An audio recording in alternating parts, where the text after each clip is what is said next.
Ladies and gentlemen, sorry to be interrupting your lunch.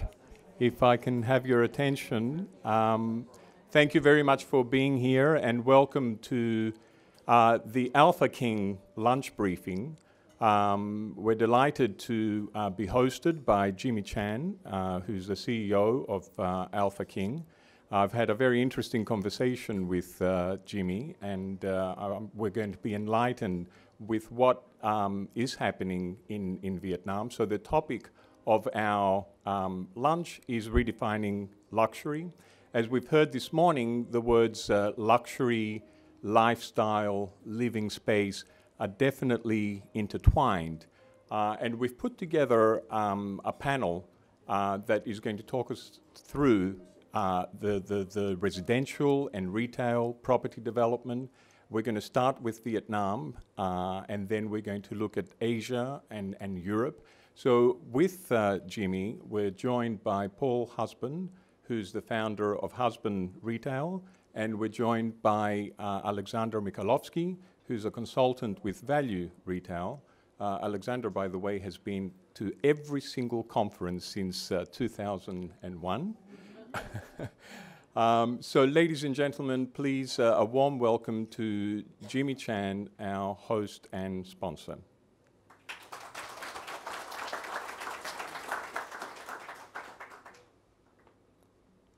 Good afternoon, ladies and gentlemen.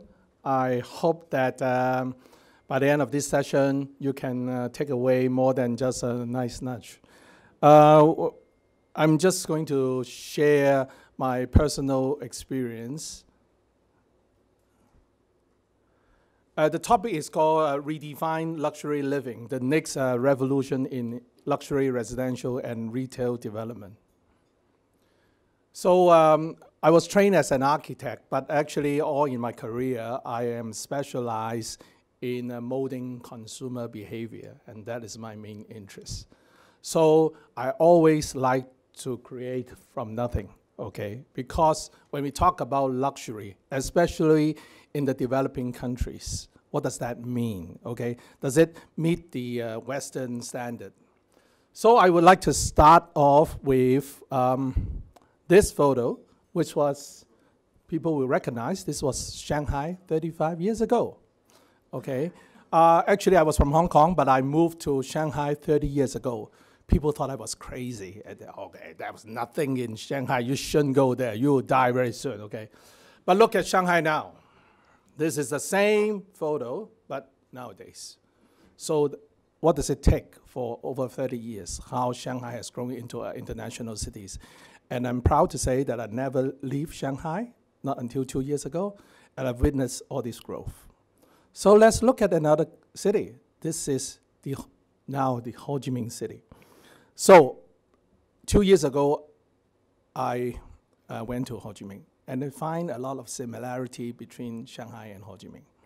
And when I look at it, I say, now, this is the time for Ho Chi Minh City. Okay, looking at another photo, actually, this piece of land quite similar to the Pudong in Shanghai 30 years ago. So I would say, I would bet Ho Chi Minh City will grow faster than Shanghai in the next maybe 10 to 20 years. And we're going to see, okay. So next, I'm going to share a little bit of figures in case you don't know much about Vietnam, but I'm not going to go into details. Vietnam, a very stable GDP growth for the last 7 years, just second to China, okay. The third quarter of 2008 is 6.98%, okay. And actually, out of this 10 million, actually a lot is contributed within the first month in 2018. Actually, 5.4 billion US dollar FDI was contributed to the real estate, and it's one of the highest rate of growth in the in the last 4 years. Okay, just in the mere first half of 2018 is 4.12%. And 31% is contributed to the luxury sector. So how Alpha King, my company, is going to capture this opportunity? So I would like to share with you a video first to let you know a little bit more about what Vietnam or Ho Chi Minh City is at present. And this video was produced by a very renowned producer, Brandon Lee.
So Ho Chi Minh City, a city of vibrancy, full of positive energy, and certainly a lot of young people.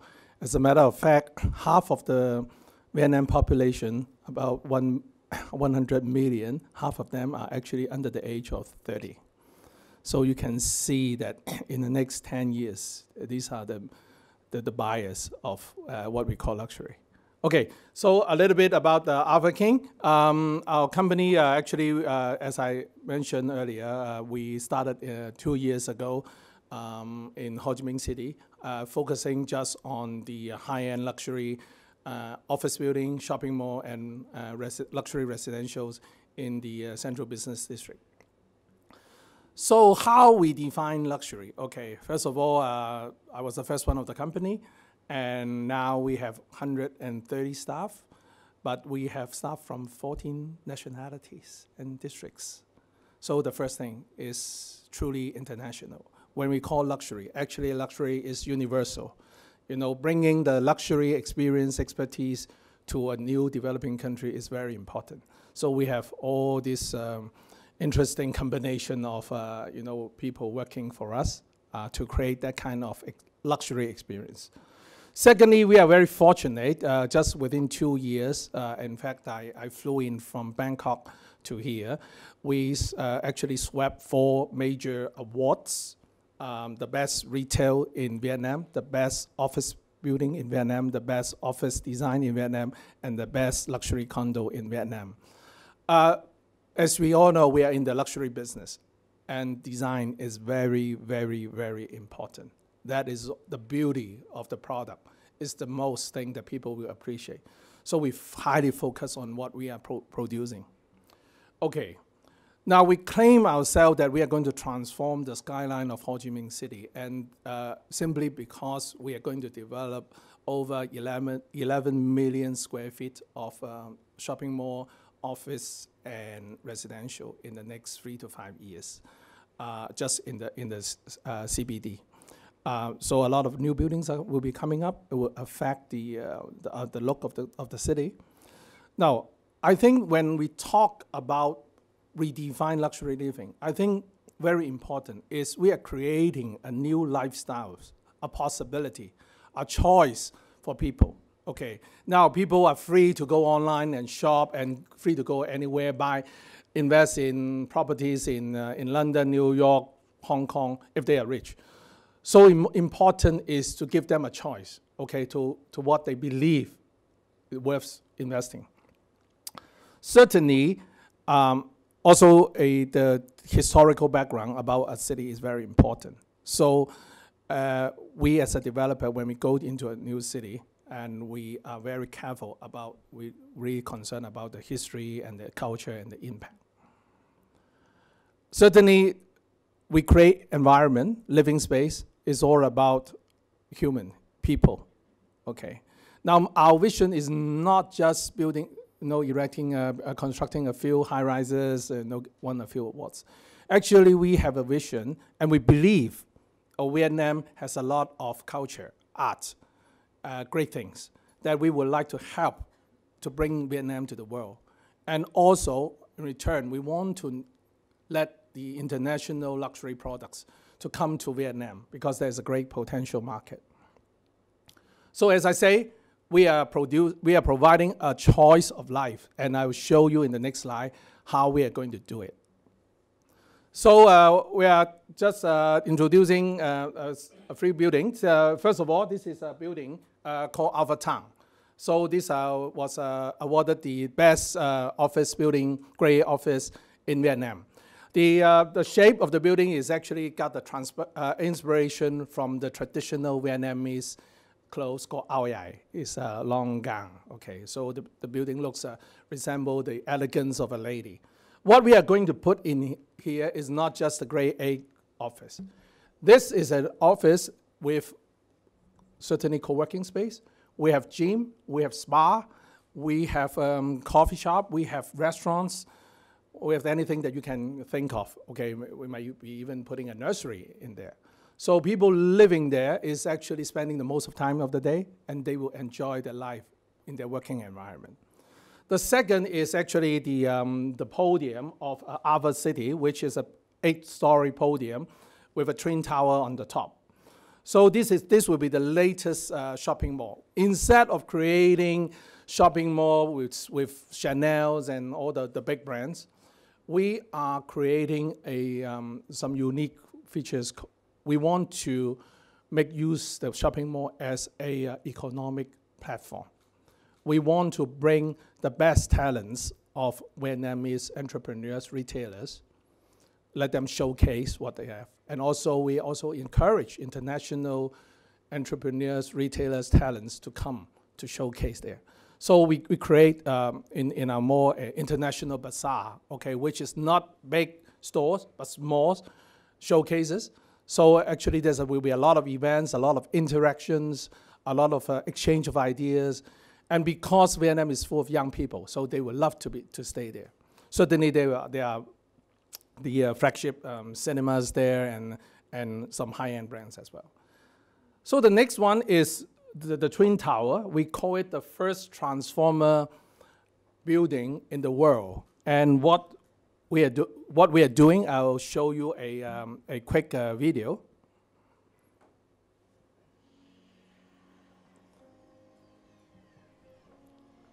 We believe people living in the city actually do not need large space. City is for everyone, not just for the richest. So this is a small unit of 300 square feet, 30 square meter. It's fully furnished, and it can transform during the day for different functions, whether it's a working space, a social event space, and comfortable living environment.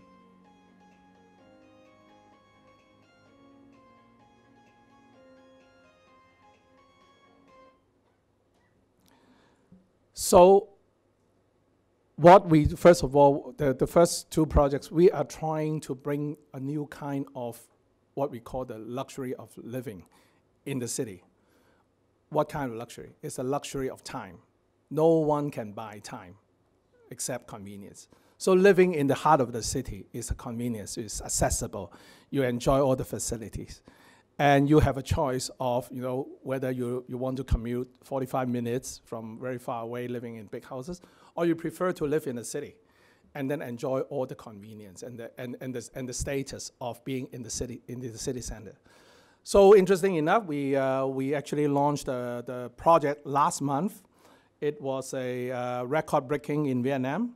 The price was amazing for us, and the sales record was really good. So people are really appreciate being in the city, enjoying quality products. So certainly we should not ignore the smartness of a building, okay? So actually we are developing all our smartphone apps ourselves, so you can control all your apartment, all the lighting, air conditioning, door lock, and also we are creating our online and offline e-commerce so that actually our end users can actually enjoy all the facilities, the office, the shopping mall, the residential together. Actually this is, people ask me why I should bring all this to a developing country. I say that, well, because it's a growing market. When we do things, we want simply do the best, okay? For sure that Vietnam is full of culture, and we are doing some modern interpretation of the culture, including a lot of art, okay? So last, I want to introduce the last video to you. It's about another project that we're going to launch next month. The most valuable asset in life. While time never stops, destroying as it creates, we still keep track of time.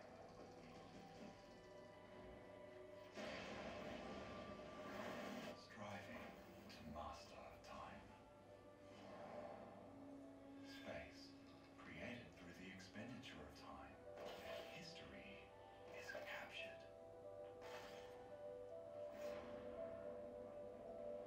And the future is echoed. Against the trial of time, space evolves into heritage. It transforms into a truly timeless legacy.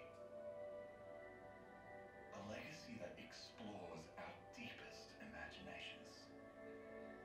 A space where all our senses are activated.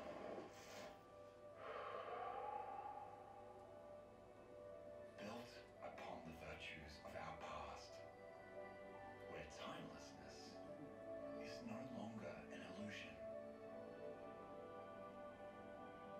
A space envisioned to become legacy. A legacy that manifests our dreams and passions that we may possess for our generations to come. That withstands the test of time. It is a legacy that captivates the world. Centennial legacy of time. Thank you for listening to this presentation. Lastly, as some of you might read about, actually my last project was for Shanghai Disneyland, and people ask, why did you go to do Shanghai Disneyland instead of focusing on real estate? I say, after all, in our life we are all about joy. The luxury of joy is very meaningful, and bringing the joy to our next generation is worth a lot. Thank you so much.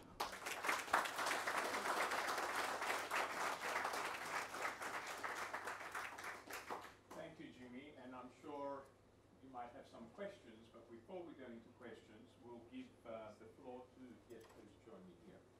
we'll give the floor to Paul and Alexander. If either of you can make, or both of you make 2-minute intervention with your thoughts, and if you have a question of Jimmy. So Paul, I'll ask you first, and then Alexander, you can join. And by the way, for those of you that I haven't met yet, my name is Achilles Salters. I'm Vice President of the New York Times. I introduced everybody else, but I didn't introduce myself. So over to you, Paul. Thank you. Testing, testing.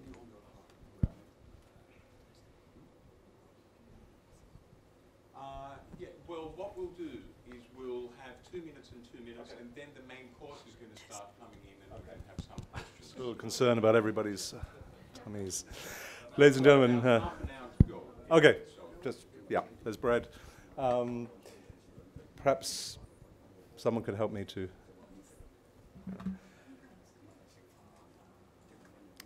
So, ladies and gentlemen, good afternoon. I'm going to keep it very brief, and we can always speak and take your questions after this. So,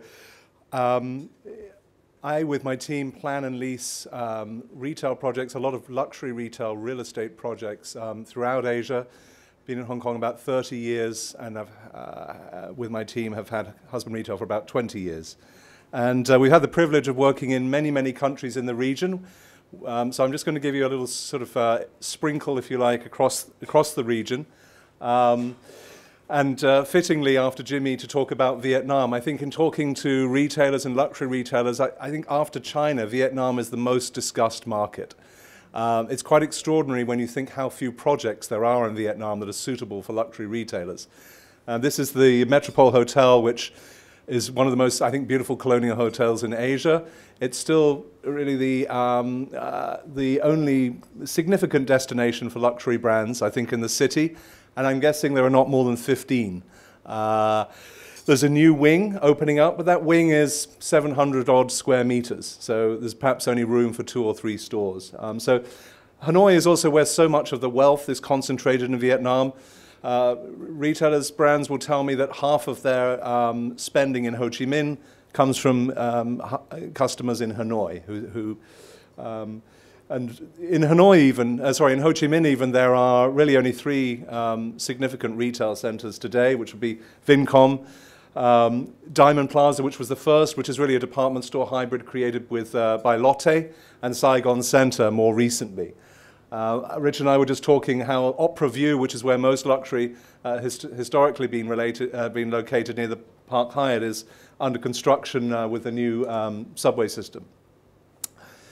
Turning now to China, I think China, brands have now largely implemented their expansion plans, and now they're working on a very opportunistic basis. So if a project emerges, for example, SKP from Beijing opening this project recently in Xi'an, Mixi opening in Xiamen. So brands are working now on a very opportunistic basis. I think the cities that are of most interest currently are indeed Xi'an, Changsha, Changchun, Ningbo, and brands remain very interested in opening in Shanghai, Beijing, and Shenzhen, because there's kind of a little bit of a, not quite a duopoly, but there are a few developers who really dominate, like China Resources and Sun and Kai, and brands would want to spread, if you like, their stores across a range of different real estate owners' properties. This is Shanghai Village, which Alex and I actually have the privilege of both working on, and I was interested in what Jimmy had to say about Shanghai Disney. This is located on the lagoon. It's the first premium outlet village to be located within a Disney resort anywhere in the world. Moving along, Macau, I think, has still significant potential. It's a sort of utopian market, a utopian customer for integrated resort owners, in the sense that 80% of customers are coming from China. They're young, adventurous, with high disposable income, and there are many new properties and hotels to come in Macau. Tokyo has seen some cooling recently, I think particularly because projects like Ginza 6 very much target a mainland Chinese customer that, as we were hearing in the conference, with the decrease in value of the renminbi and duties becoming more of a factor. Tokyo has been going through a softer period, but there's a lot of development in Shibuya around the new Google headquarters that I think is very interesting. The other and final area I just want to touch on is Southeast Asia is very, very buoyant. Markets like Cambodia and even Laos, who would have thought, are actually now starting to see retail development. Yangon, even, this is a project that I and my team work on in the center of Yangon. This is the original railway headquarters of Burma here, and this is going to be a new peninsula hotel. It's a joint venture between a company called Yoma and Mitsubishi Estates from Japan, and opens in 2021. So Southeast Asia, there's a great deal happening. KL, there's some 5 million square feet of new retail opening in the center of KL in the next 3 to 4 years. There's a lot of oversupply there. At the same time, there are some standout projects in the center of the city. And talking of standout projects, this project just opened, I think, last week on Friday, which is the new Icon Siam project that is set to it's the first significant retail project on the other side, or the eastern side of the Chao Phraya River. So, keeping it very brief and looking forward to your questions. And now I'd like to hand over to Alex. Thank you.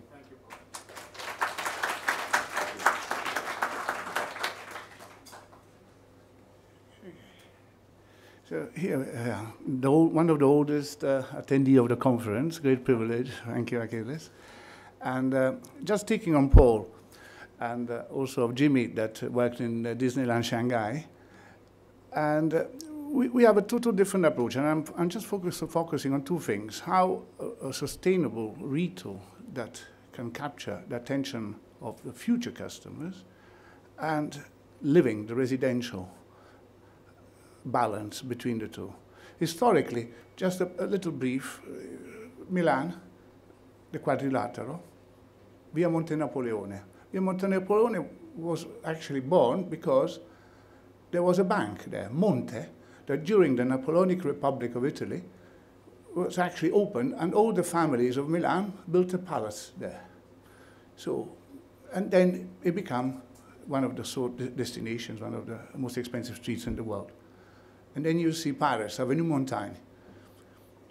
Before it was called Avenue Montaigne, in 1831, there was the Jardin de Mabille.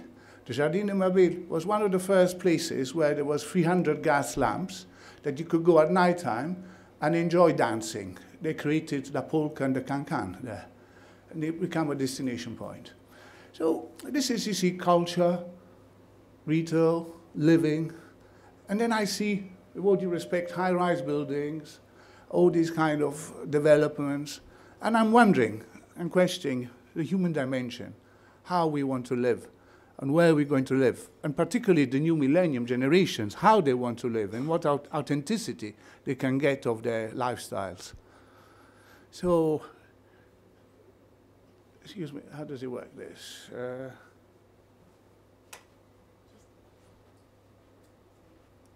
Okay. So this is an example of what we created like 22 years ago, and we constantly evolve, of giving a human dimension. This is the most successful retail property in the world. And it looks very old-fashioned. It looks not very modernist at all.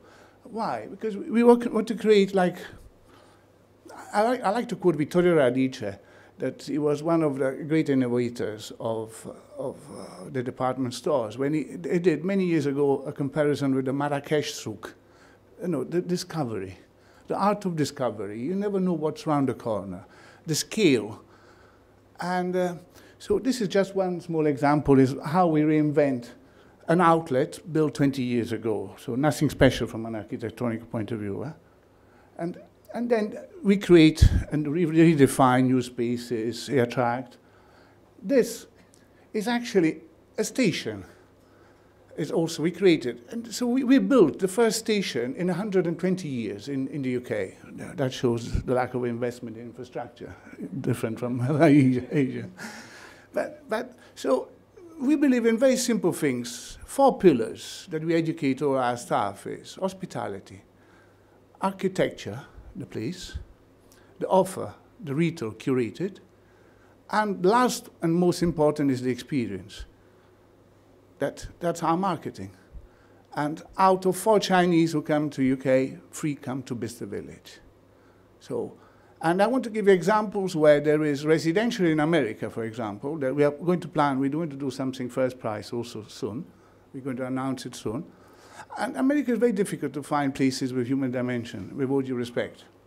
And one place strikes my attention is Melrose Place, not Melrose Avenue, Melrose Place. It's one of the few places in LA where you can walk and you can surround it in small little scales of specialty offers. And last, talking about luxury, I want to quote Stefano Pilati, a crazy talented designer that disappeared from the scene. And luxury, what is luxury? We have a choice, That's the ultimate luxury. I'll leave it here.